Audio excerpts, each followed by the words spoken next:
can't see things that are like really far away. But yeah. That's what I am. So, Astigmatism. yeah, I have that too. So, yay, Team Stigma. Nah, you know what I mean. I really want to get LASIK so I can get rid of these things. I hate having them on my face. I hate having them in the way. Oh, the glasses? Yeah. Oh, but actually, did you see that one thing where it's like, before you just look like a regular person. Now that you have glasses, the people think this of you. Yeah, so like during the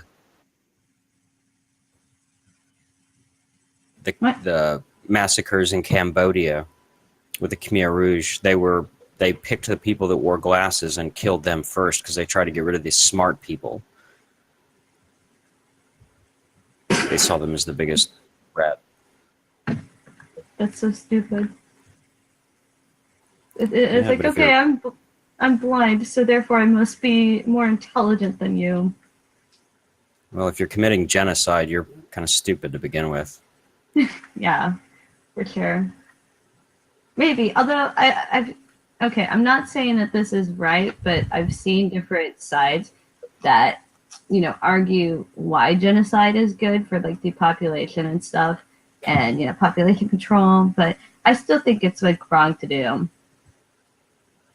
in spite of that. It's like eugenics. Are we going to choose who gets to reproduce, or are we going to, encourage more and more fit families because unfit families are a burden on this society? Yeah, and Rights are not a consideration. That's the problem. I think I've seen the thing where, people at the top, like the wealthiest people, think like that, and I don't know if that's true or not. I don't think it's right. It makes logical sense. I mean, the argument is sound. Yeah, but then there's the moral aspect of it, and it's like when you think about your family, when you think about your life, or when you think about the lives of others, and then you actually feel something. I think something can be logical and sound, but that may not always be the right thing or the most humane thing. That's correct. Yeah. And it's difficult sometimes to discern between those things because, in our society, we think, most of our society, fetishizes logic and rationale. And, it says, oh, well, this is the end all of end alls. And it's like, no, not necessarily, because you can rationalize something, but just because you rationalize something doesn't mean that it's really right or that it's really accurate. Give me just a second. I'll be right back.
Organize this.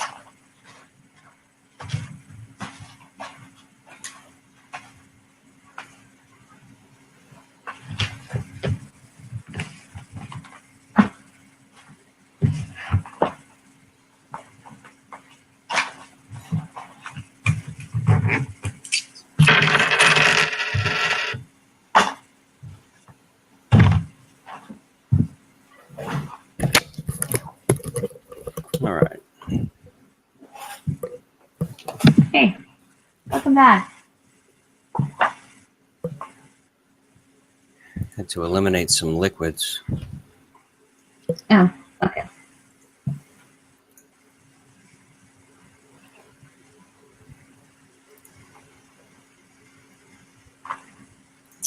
What's this?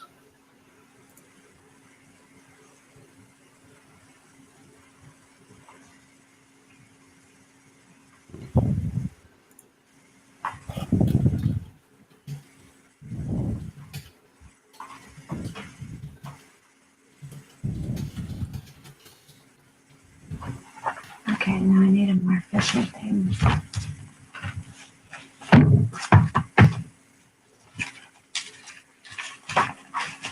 You ever just have a day where like you feel like you need to be productive, but at the same time you just like don't feel like doing shit at all? Well, I always feel like I need to be productive, so anytime I feel like I'm not doing shit at all, then that qualifies. Yeah. Well, like, how do you get yourself to like actually do the shit? Weed? What? Weed? Okay. I find that coffee is very good because then it's like, Yeah. yeah, it can be like, stay on track with that. Writing things down, maybe in a planner. But just because I write something down in a planner doesn't mean that I'm going to stick to it, which is kind of bad.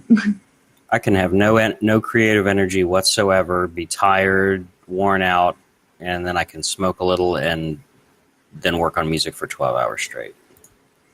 Wow. Now, that seems to be the exception, not the rule, based on a lot of other people's accounts, but that's certainly how it is for me. If I don't overdo it.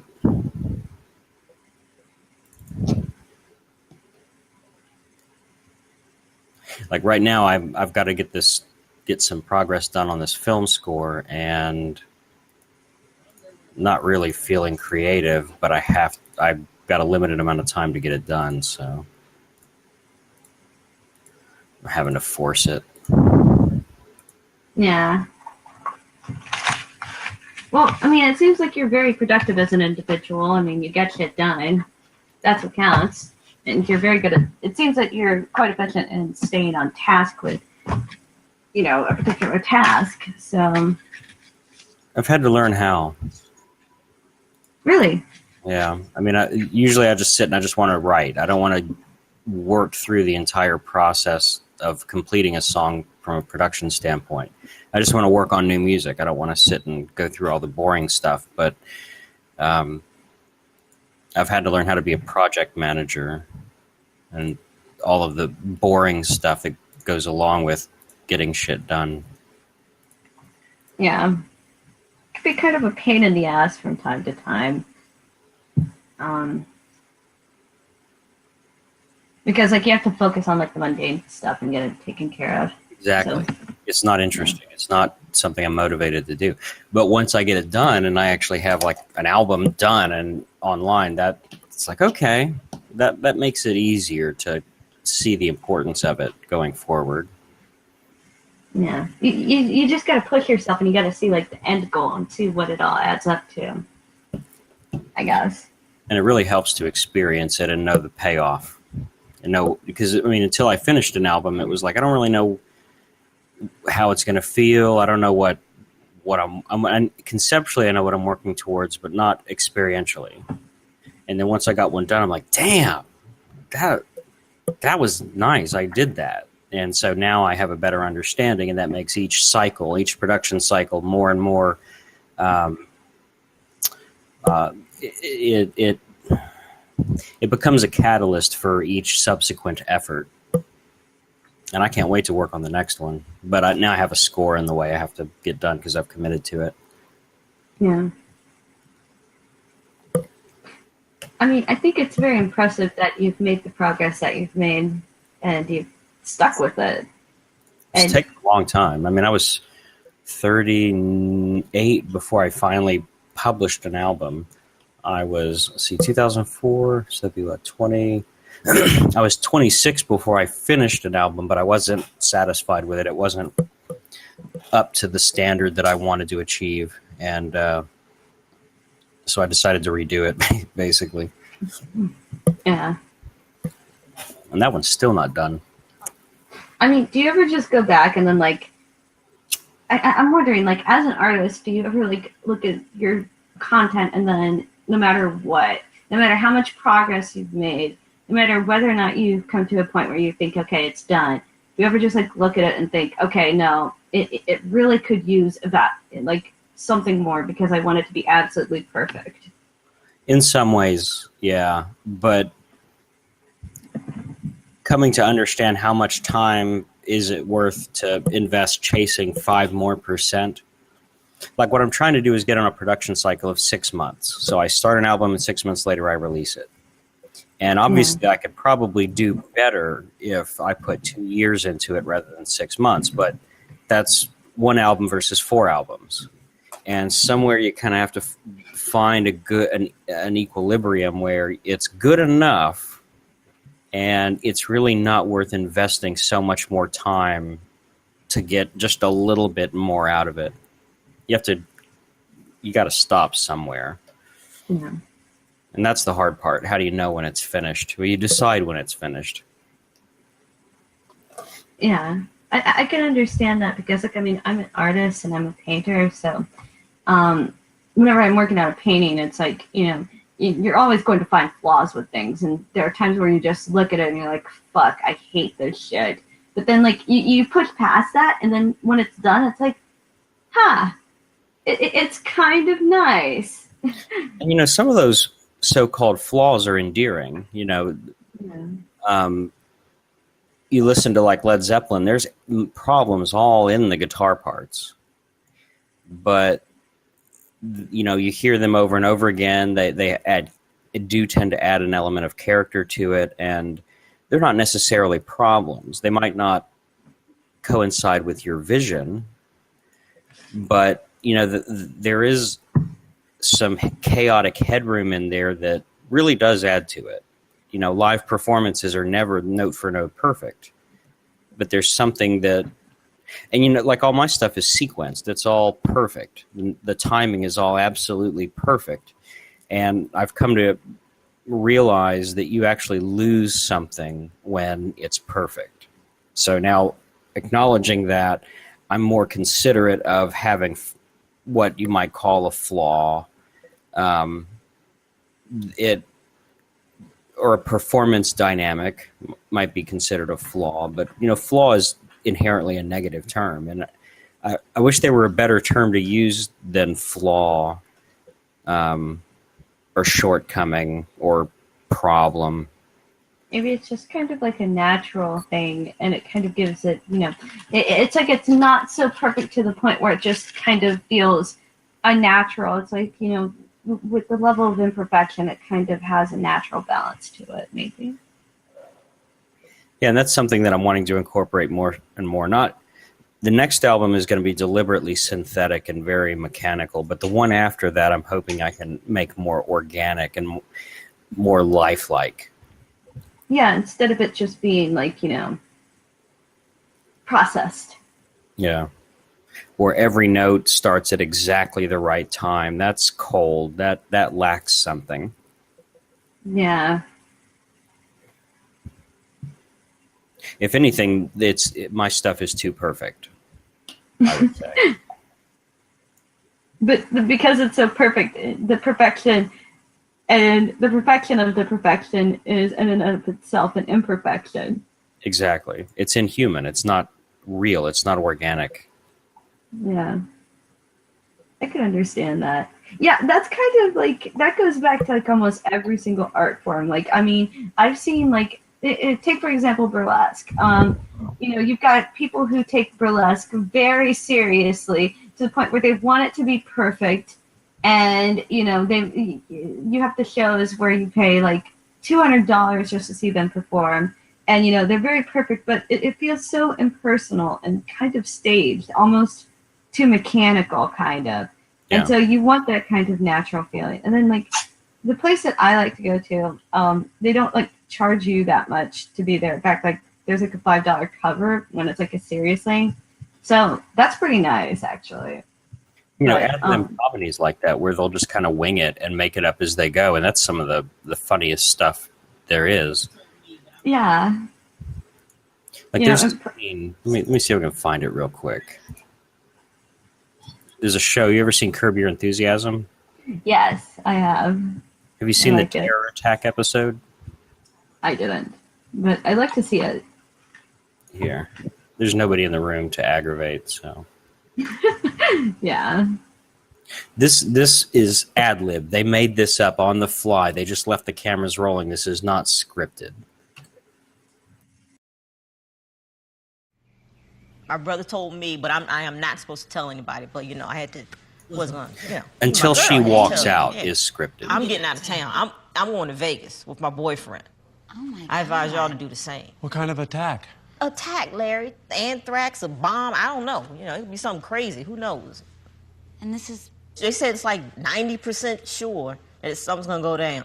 Why can't they tell anybody? Because they don't want panic, Cheryl. That's why they're not telling anybody. We gotta get out of here. Yeah, you gotta get out of here. Actually, this weekend is a big NRDC benefit that we've been working on for months, and Alanis Morissette is going to be there. I mean, I'm thinking out loud. Why don't we call the terrorists and ask them, could they pick another weekend that's more suited for you? We'll postpone the benefit. Let's get out of here. I thought I'd never say this, but Larry's right. If we don't show up at the benefit, but what will people?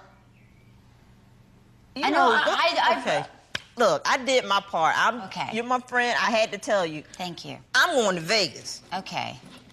Y'all are out your mind. I'm sitting here trying to help people. They talking about a damn benefit. Well, call me when you get back into town. Hopefully you'll be here. Wow. Yeah, Larry, I just don't see how we can leave this weekend. I mean, this whole NRDC benefit was my idea. I talked the Browdies into having it at their house. Alanis Morissette is coming to sing. I mean, I just know I can't leave town. Well, maybe, maybe I can. Yeah, I can go. And where are you gonna go? Could go golfing at Pebble Beach. Do you think that's a good idea? For us to be apart if something did happen? Then at least, one of us would survive. It just seems like if we're gonna go, we should go together. Well, not necessarily. Almost seems a little selfish that you would want both of us to perish. So you'd be fine going on without me? Well, it would be very difficult at first, and sure, but hopefully I could, at some point, get back some semblance of a life. Okay. If you feel good about one of us dying and the other one surviving, and you can live with that for the rest of your life, then you should go golf this weekend. I'll think about it. Think about it.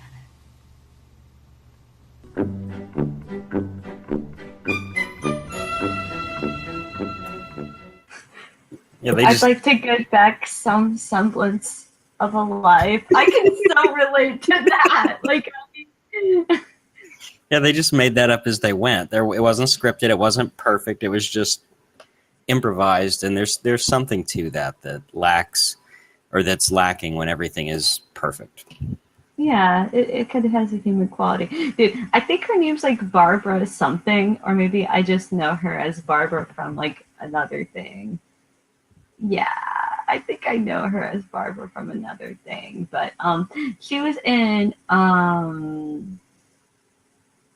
New Adventures of Old Christine. Yeah. And she is just hilarious. I love her. So get her name. I have to look into it. Guys, Steve won't come. Oh, yeah, I know a solution, but it's kind of disgusting. Would you care for said solution? For sneezing? Yeah. What's that? This is gonna be really disgusting, but like, and you shouldn't assume that I know this from personal experience, but I like where this if is you- going. if you take your nose and then you just ram it, no, if you take your finger and then you just like stick it up in your nose and then you move it around a little, like it does cause you to sneeze. It activates that. See, now it's the need to sneeze has gone away, so I'm denied the relief. Yeah. There's no winning. Oh well.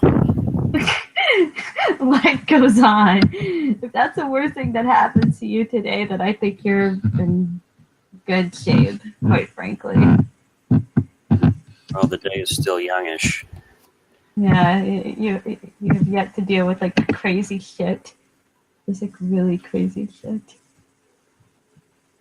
But not only did you have the crazy stuff go on at the, I guess the nightclub, but you had the drama in the room last night. Yeah, yes, last night was just intense and everyone was kind of emotionally on edge. So, I mean, I think everyone's just going through stuff. So it's like it takes like one tiny thing and then everything goes up in flames. It's like Florida. Okay, in Florida, the grass gets really dry because it's scorching hot. Yes, it And does. it takes like just like one cigarette to be thrown out into the field and then everything goes up in flames. Yeah, that's kind of what was going on yesterday. It was just fucking intense. Everything was intense yesterday. It was just like shit. Maybe it's better I wasn't around for all that. Yeah. Probably was. I wonder if she's gay. Becca was actually in here with me for a while. Who? Rebecca, my wife. Oh, I would have loved to have met her. We got her She's set up. really nice. She didn't get on camera or anything, but and there were some issues with her laptop. It was like a 20-second delay, but yeah, she was hanging out. I think she's gay. Like, I mean, I'm not going to judge her, but... Oh, I knew it. She is gay. Okay. Yeah. What? Oh, okay. So the woman who was in there was named Wanda Sykes. Oh, I love her, and she's a lesbian, and it's just like, yeah. That's nice. I don't know, just knowing that kind of feels nice for some reason. so tired of working on this website. I'd like to see like how you're coming along with it because my mom's actually a website designer. I mean, Well, this is it. it's pretty nice, but The layout sucks. See, like all the text is way over here, and I got to get it looking good, and I got to make it so that when you click an image, you don't, or when you mouse over, you don't have this thing popping out the side. yeah, that black thing just like pop up. Yeah, it's just that's shoddy, and I got to figure out why it's doing that and fix it, and that sort of stuff. Yeah.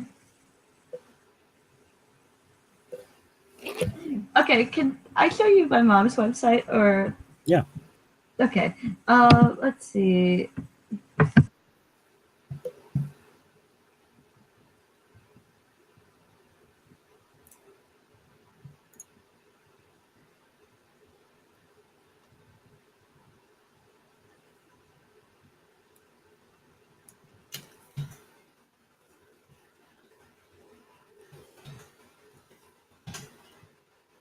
No, I need to go on Bing or something for this.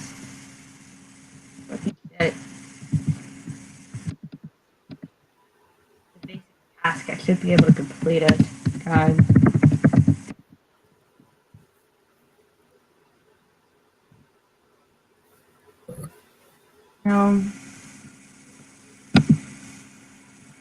No, that's not it.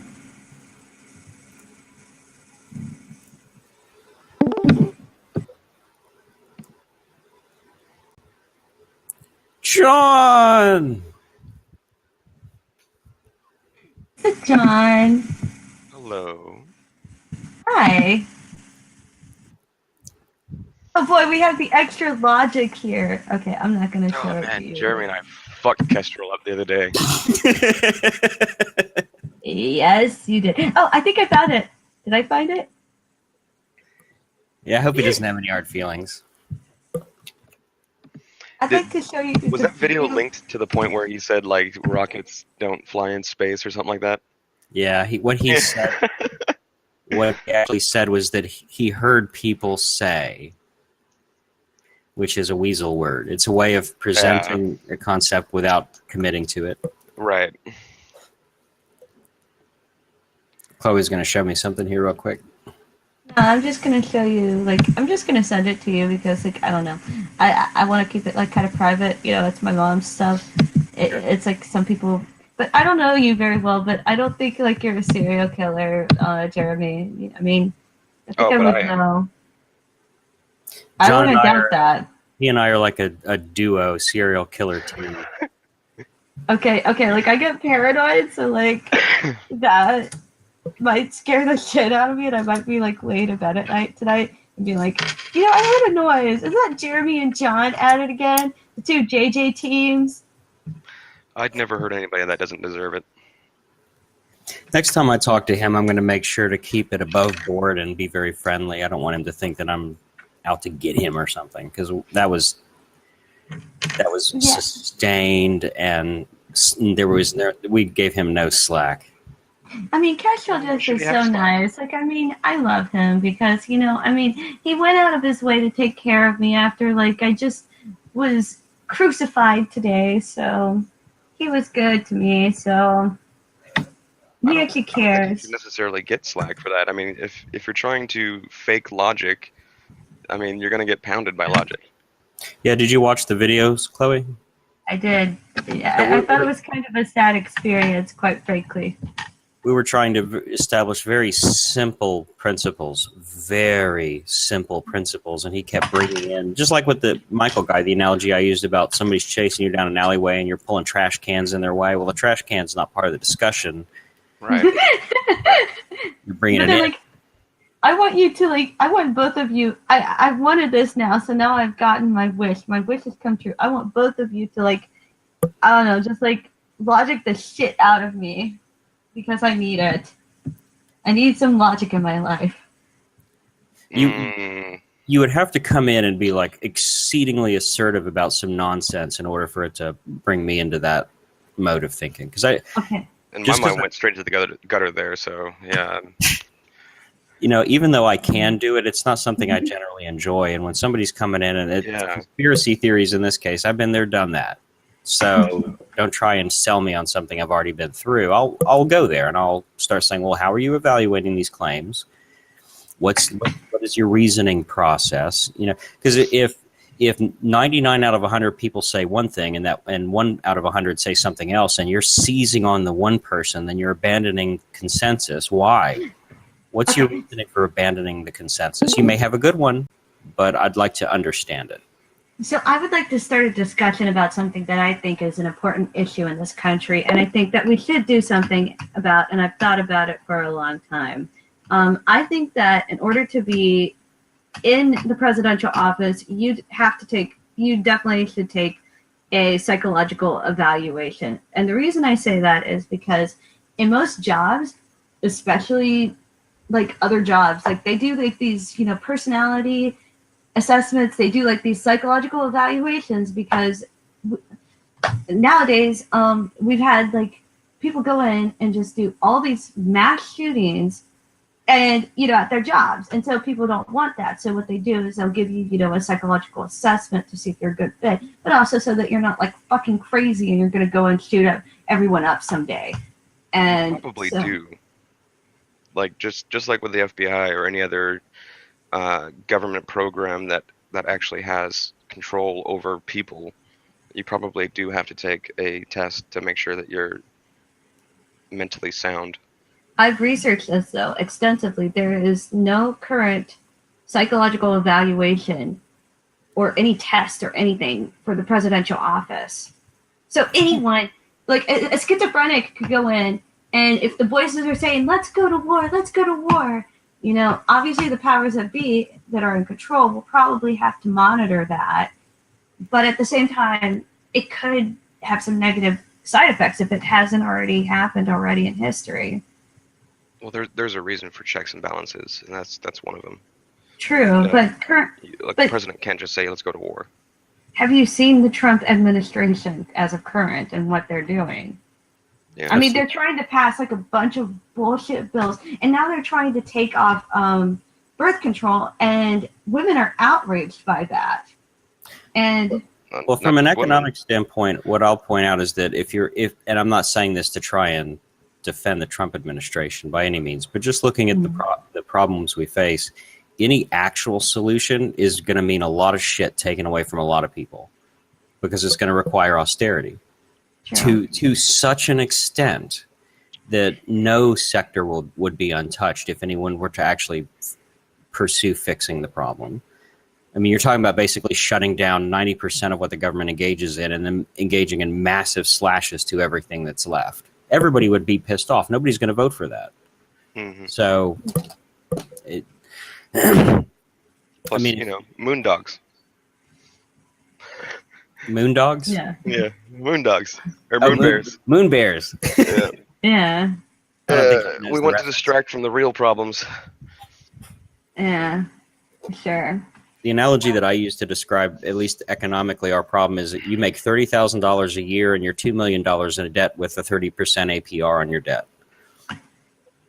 Even if you stop spending all of your money, you cannot pull out of that. It's just a numbers game. Yeah. But go ahead. No, continue. I just have I've developed a wait and see what happens attitude. I mean, when Obama was running initially, there was all kinds of bullshit floating around. And then after he was elected, there was all kinds of bullshit floating around. And very little of that came to fruition. Yeah. But I don't know. I mean, I've just seen like the different types of bills that he's trying to pass.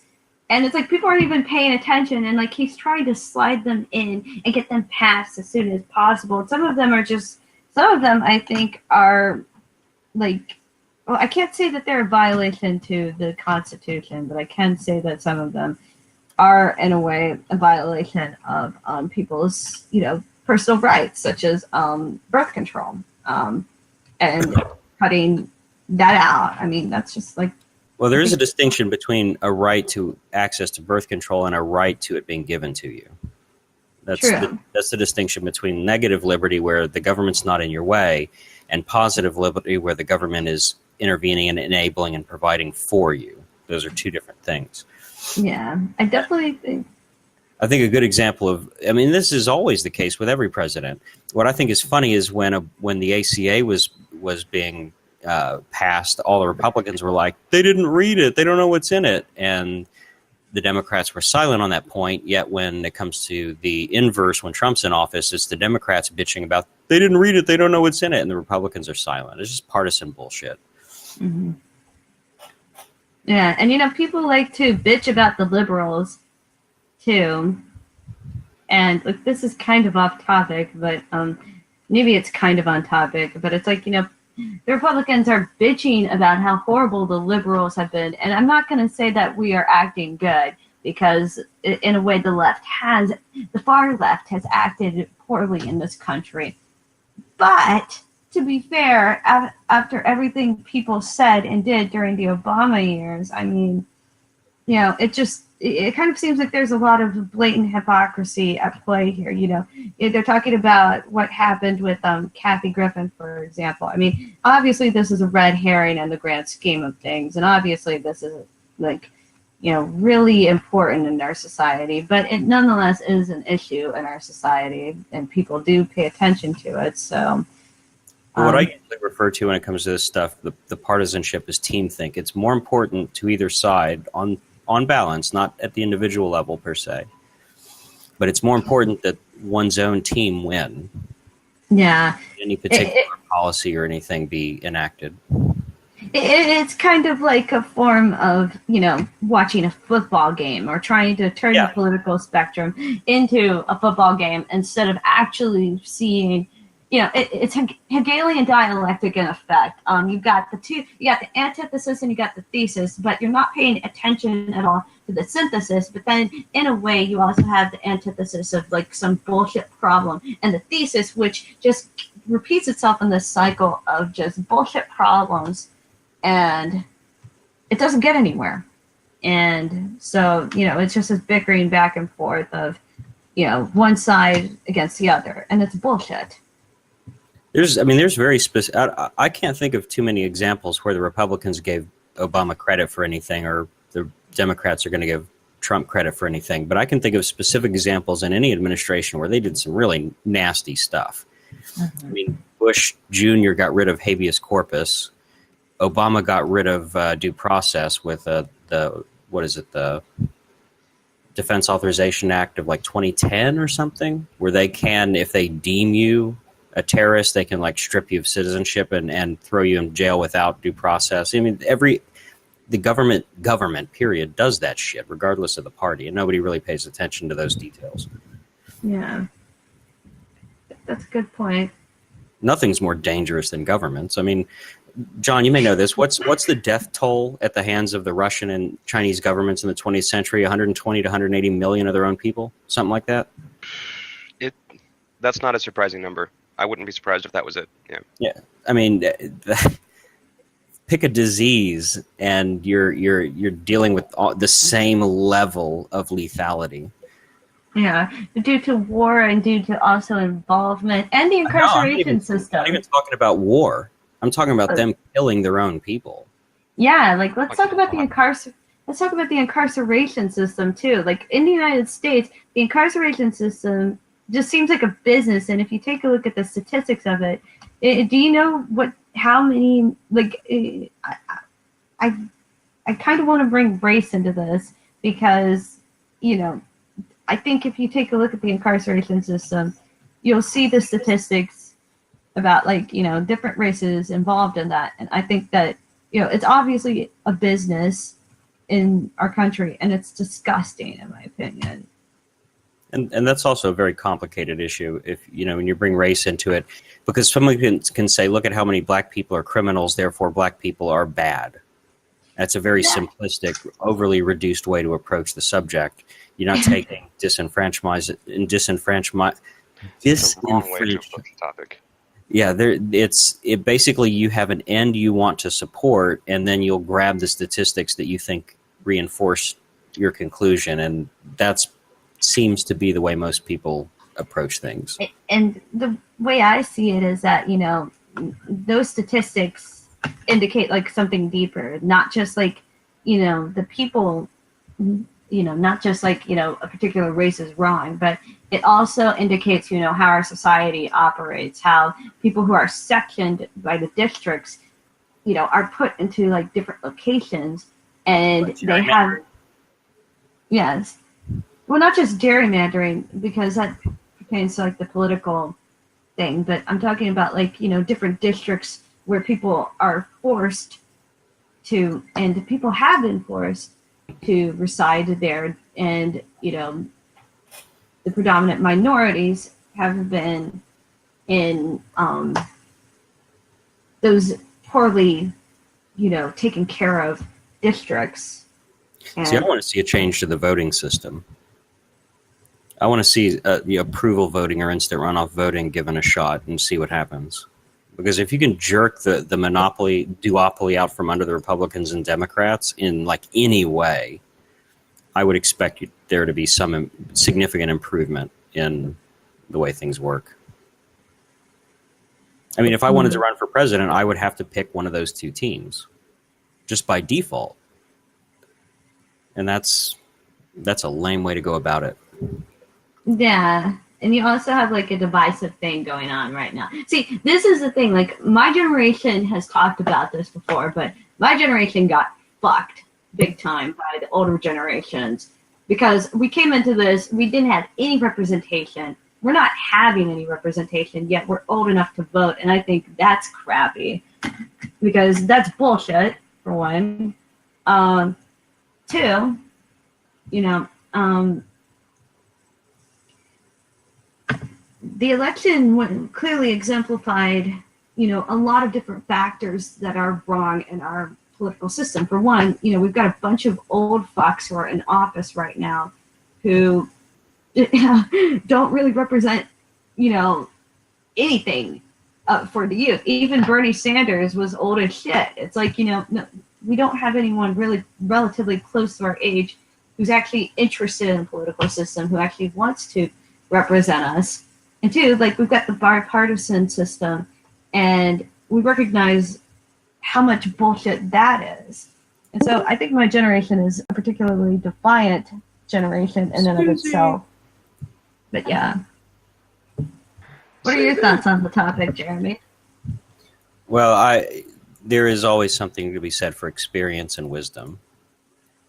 So, you know, for instance, if you just take me now is much more capable of making wise judgments than me 20 years ago. So it's difficult for me to get on the side of young people being represented by young people who simply lack experience. It's not their fault. It's not your fault that you only have so much time on the earth to figure things out, but it's still a practical consideration. Yeah. I'd like to challenge that practicality, though, because even the older people who are in office right now are kind of fucking things up. And, you know, it's like I've seen older people who just are completely immature, completely stupid. And it's like, I don't mean to be so judgmental, but it's like, you know, and the whole concept of age equals more wisdom and more knowledge. You know, so it's like, I mean, yeah, they have experience, but in the end, like, you know, there's a difference between having experience and then like actually being knowledgeable and being intelligent and knowing how to use your intelligence in a situation. And I think that that's something of value to look at. Well, using myself as an example, I'm vastly more intelligent now than I was 5 years ago. And, well, maybe intelligent isn't the right word. I have a lot more resources to draw upon now than I did 5 years ago, like much more than just 5 years worth. It compounds because as you add more and more to the mix, you're able to extrapolate more. And I do give a degree of credit to age and experience, but that's certainly not the be-all, end-all of it by any means. Yeah, I feel like it's more time to lose your ideals as well. It's more time to become more pragmatic. It's more time to become corrupt. This is a double-edged sword. Yeah, because like you lose your ideals as, you know, you're not like, oh, we're gonna save the world and we're gonna do all this stuff. You know, you kind of lose that sense after a period of time and develop a sense of cynicism about the world and everything. It's kind of the other side of the coin.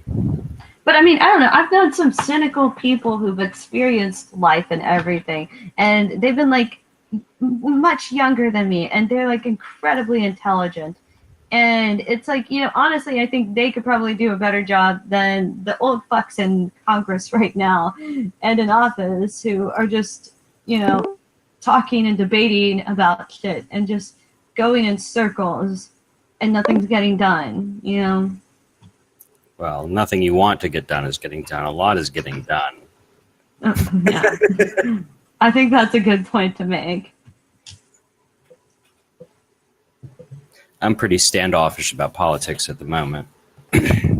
Yeah. I think most people just like when they see politics, they just kind of shiver and run because they're just like, fuck this. Because it's just been, honestly, this year has just been exhausting. Like, I have a funny story to share with you. I was dating this guy who was a part of a political thing, and I actually got to I got into this bar, and they were having like a political event on the night of the debates between Hillary Clinton and Donald Trump, and you know, I ended up getting drunk there, but it was mostly because I knew the guy that I was dating at the time. And, I got in because it's just like, oh yeah, I know this guy.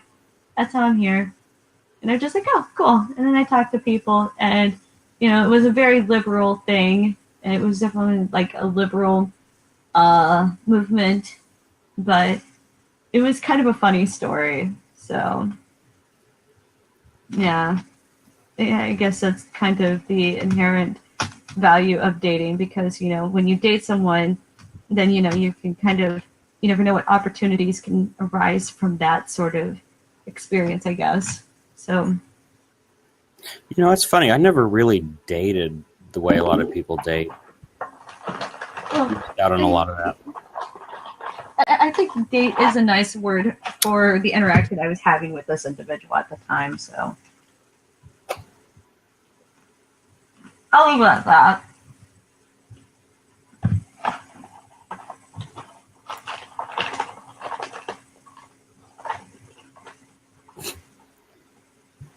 No, But yeah, I never did the Diablo thing, John, but I certainly did StarCraft.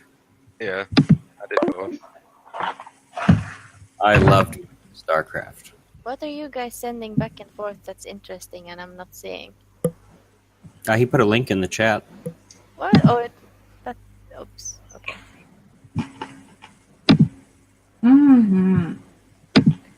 I did that thing. StarCraft or Diablo? Oh. No Sue's played Diablo 2. I had many accounts. I want to play games. We can play StarCraft. I'd have to find time. Can it be a 3-player thing? Is it like the original StarCraft? Can you have 3, like the humans versus the Zerg versus the Protoss? Is Yeah. it still? It's very similar to the old one. See, here's my issue with stuff. If my wife feels like she's being excluded, then it's a problem. So, like, the chatting in here all night was a problem, not because I was chatting in here all night, but she's upstairs bored alone, and it's like, okay, well, would you want to be involved?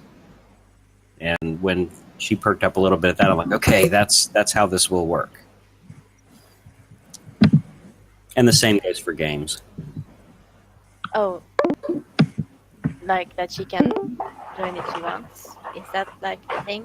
She wants time with me. Oh, I can understand that.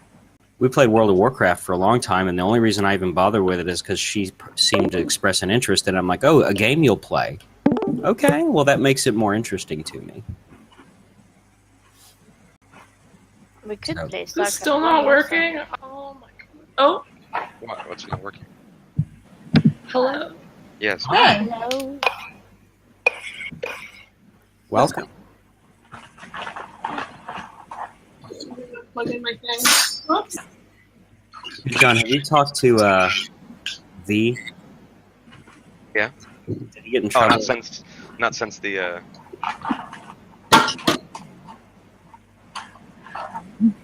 Well, I gathered that was his boss. Oh my god! Oh my god! What?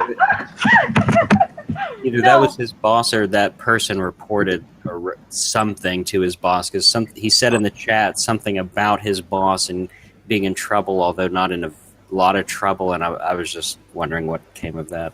That's funny.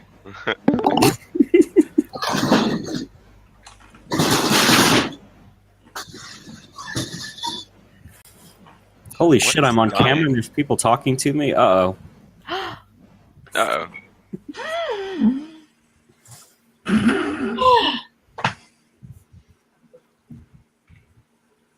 Okay. Liz makes a curry time. Curry? With Liz. Hurry. Yeah. Famous Jealous. people.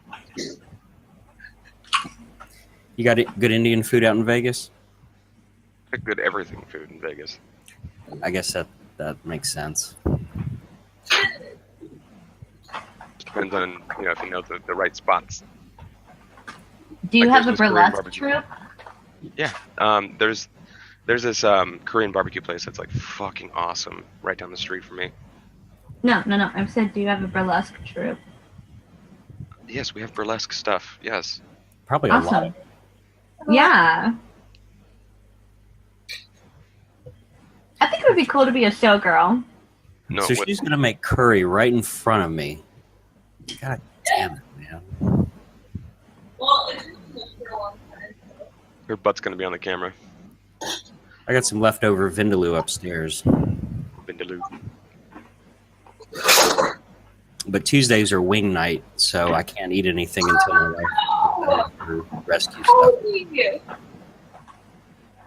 I cut the mold off this? Or is it really bad? Ugh. Wow. It's not hard though. Oh my god. Something just jumped out of it. Just slice it. I'm just gonna make normal potatoes with it. It's so boring. Just slice it off, dude. No, I'm paranoid about food, okay? I can't Wow. eat it. It's bad. You're not going to die. Yeah, I know. And they'll cook faster anyway.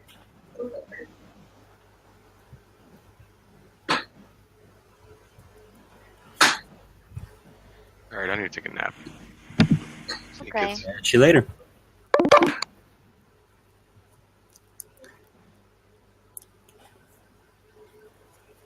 Yeah, I'd have to say Indian food's probably my favorite. I haven't had Indian food since I've been a vegetarian. I eat laws and a lot of vegetarian food. There are a lot of Indian food that's vegetarian. But I used to love the chicken and butter. It isn't actually good.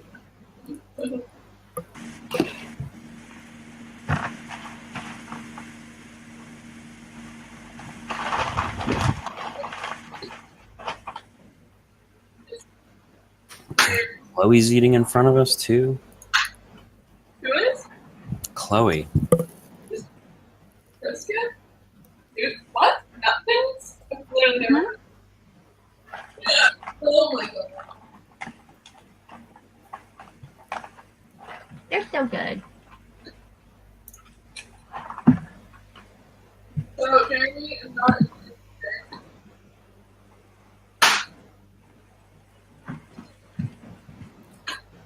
So aside from goat's head and lutefisk, how's the food in Norway? Goat's head. Sheep. Sheep's head. Sheep's head. Yes. Normal? We have spaghetti and tacos and hot dogs and food and chicken and beef and I don't know.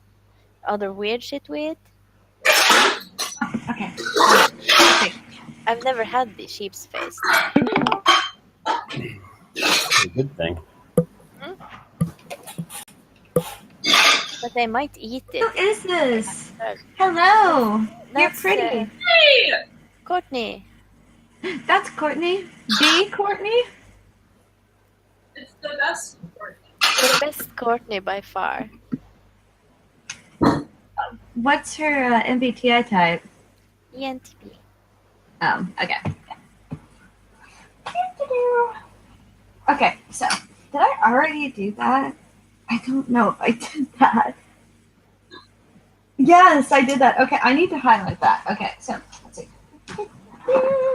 Wow. You guys hear me? Yep. Yes. What's up?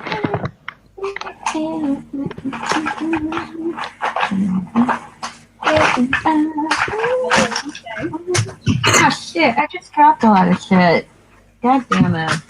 Man, fuck you. I hate you. Not you. I love you guys, but just life in general. Just like shit all over the place. Oh, I fucked up already. Yeah, see, we both fucked up at the same time. Fuck. Man. Okay, I'm gonna highlight these things so that I feel inspired. Yeah. And we're gonna get some things done. Okay, yeah, I need to get around to that. And let's see, I also need to do these things. You know, fuck it. I'm just gonna highlight them so that I feel like I'm already accomplishing something, so that then, you know, I can look at it and be like, yeah, I'm gonna be productive today because they're highlighted. Yeah. All right, I highlighted them. I deserve a fucking gold sticker for that shit. God.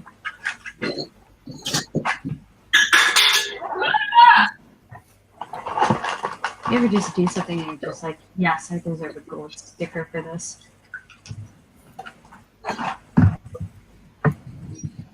Man, I'm like way outnumbered here in the gender department. Let the estrogen consume you. I'm gonna watch my mouth. Nah, you're fine. I mean, I'm not that sensitive. We need some men. We need some manly men. Okay, I mean, technically, okay, no, I'm not gonna say that while he's here. Oh, God. There we go. We got some manly men. Did you just moderate yourself? Yes, I did. Why? Baby steps. No, you have to say it. I deserve a gold star. You can have all the gold stars you want. She'll even give them to you. She'll even. I'll even what? She will even narrate.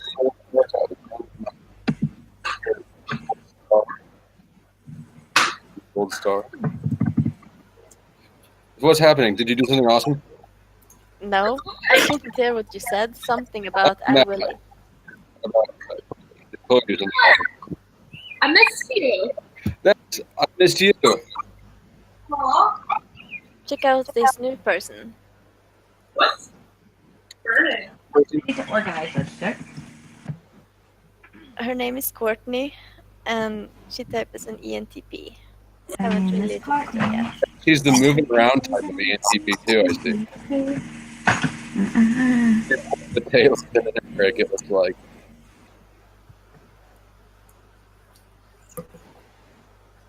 Not sure if we're talking about her at her, kind of distantly aware that something might be going on. I'm just noticing you, and that you look like you're the moving around type of ENTP like me, and not like Eric.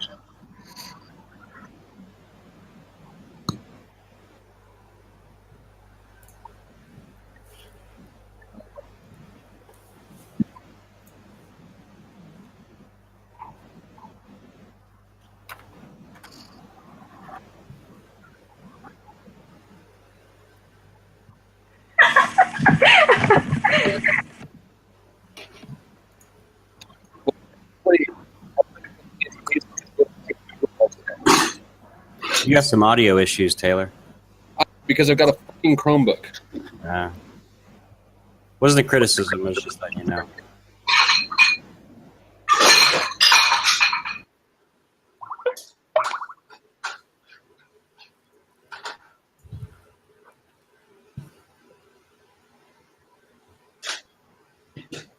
Smoking with famous people.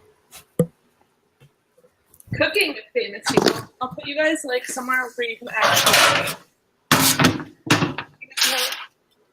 Let's cook with famous people.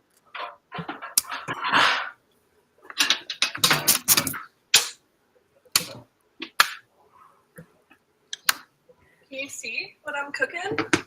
Yeah, I'm getting jealous. It's just onion, sesame oil. Calm down.